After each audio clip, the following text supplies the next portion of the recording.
Hello guys, welcome back to the channel, and this is Prateek and you're watching Sportsquation, where we just don't talk about sports on the surface but in depth. So today we will be talking about the first day of the third test match between India and England, which is played at the historic ground of Lords. As we had discussed in the previous video, the only change that happened from the England side was that of Jofra Archer coming in for Joshton, and Jasprit Bumrah for the Indian side it was Jasprit Bumrah coming in for the a bit of lackluster, a bit of unevenness of Prasidh Krishna. So the pitch, as we had discussed, was a green top, although it was not completely green as we see in New Zealand and some parts of England as well. But it was a decent pitch, and on this top, Shubman Gill again lost the toss. He has to do some puja part, I think so, because unfortunately, he's not winning any tosses so far in his captaincy career. Although his captaincy record right now is 50-50, one loss, one win. And yeah, he has to do some ritual to just get the good omens and the luck to win the toss. And Ben Stokes, contrary to his first two test decisions, he chose to bat first, which was not that surprising, but a bit surprising in the way England approached the innings. So the day starts with Jasprit Bumrah having the new ball, and we thought that he and Akashdeep will make some early inroads, although that didn't happen. And surprisingly, England were playing really cautious. And in the first session, I think they played really well. They were looking at the ball and deciding what to do.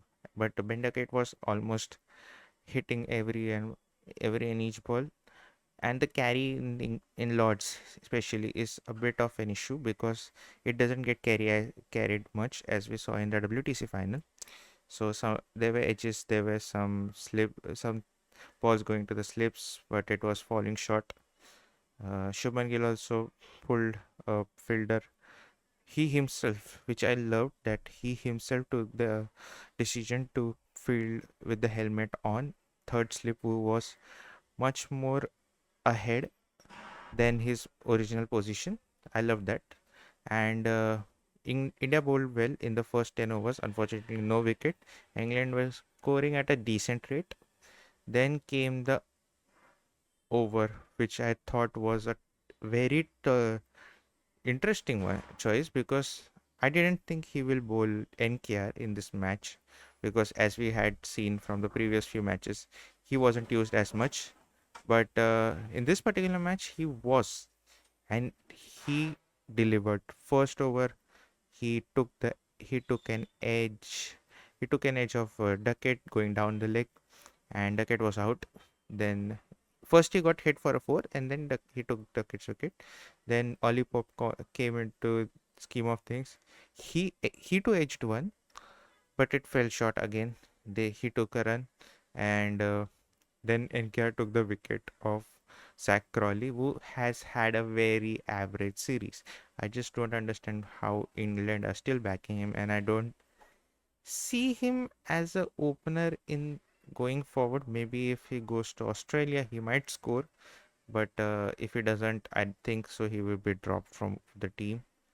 But it's a thing that we have to see in the future. But India took two wickets, and then Joe Root, the main man, came in. The guy has some great average, and his record in Lords has been phenomenal. I think he played really well along with Pope, who at first seemed a bit jittery, but they played well and went to tea with just two wickets down and a handful of runs, around 80ish odd. And I think so it was a shared session, and rightfully so. India could have taken another wicket, but unfortunately they couldn't. Then after lunch session, which was a very crucial session for India because I think India haven't been that up to the mark with the old ball, as the Dukes doesn't swing much and seem that much. But I think so, India bowled really well, and England were really playing defensive as far as this match was concerned and this session was concerned, especially. because I have never seen in England in recent times play this brand of cricket, as they have their ideology of baseball, which I think so they put in a closet for this particular match, as the wicket was something which suited them to play much more patient game rather than going all the way aggressiveness. And the pitch, if they would have gone with that, I think so India could have taken a couple of wickets, but Ollie Pope and Joe Root stitched a very nice partnership.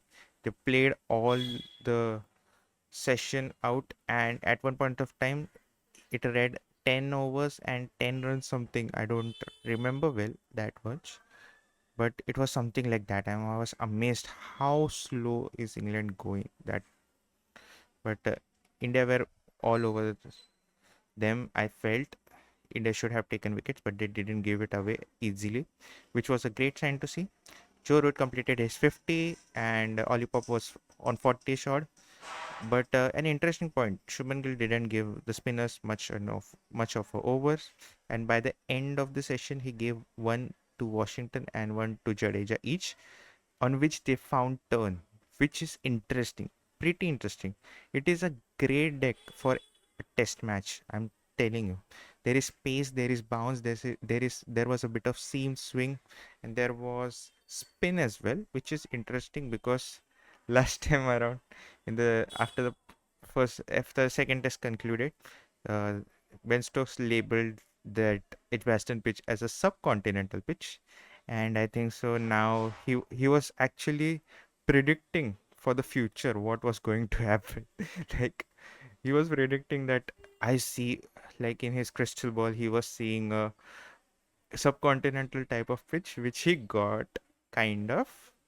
And I think so there will be spin on this pitch, and it would be really interesting to watch. But there was spin, and unfortunately India didn't get a wicket in that session. Then the final session arrived, and I thought we need big wickets, like four or three or four, and especially Joe Root's wicket, because he has been a stone. If he remains, he will play it out. He will frustrate us a lot. And on the fourth, and I was surprised because Shubman Gill gave the first over of after tea to Ravindra Jadeja, and I was like, why are you doing this? But he proved me wrong on the very first ball. Pope nicks it spins and straight into the hands of Dhruv Jurel, who is a substitute wicketkeeper again. Pant got a bit injured. There is no official news of how serious the injury is, but they are hopeful that it is not a big injury, which will result in Pant not batting, because his batting is much more important than his glove work. His glove work is important, but Jurel will take care of that. But his batting is important. He has to bat somehow. Other than that, the session was a mixed one. Then the one and only Harry Brook came in, and he was bamboozled. That ball that swung in was a similar ball to how he got out in the first, and he got out in the second test match as a whole.